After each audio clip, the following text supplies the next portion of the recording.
चला वाचा, हे कुठलं लेटर आहे? नेक्स्ट हे म. ओके, आता आपण आईस्क्रीम उन्हाळा आहे तर रोजच खातो. आईस्क्रीमचा एकच अर्थ आपल्याला माहिती आहे, खायचा फक्त. ओके, आता आपण दुसरा वर्ड बघू. आ म्हणजे काय सांगता येईल कोणाला? आचं काय होते सांग? आई माझे दात दुखत आहे.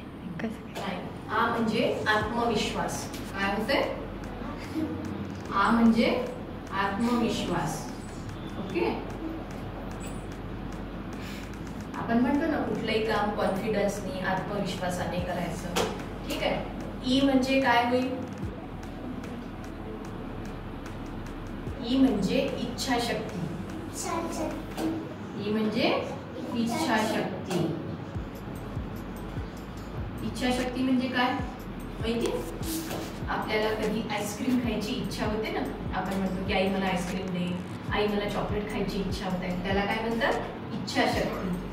क्री म्हणजे क्रियाशीलता. क्री म्हणजे क्रियाशीलता. ओके, क्रिया म्हणजे कुठलंही आपण जे काम करतो. आता आपल्याला सायकल चालवायची आहे, तर आपण काय करतो? सायकल चालवायची क्रिया करतो, त्याला काय म्हणतात? क्री म्हणजे क्रियाशीलता. म म्हणजे काय होईल?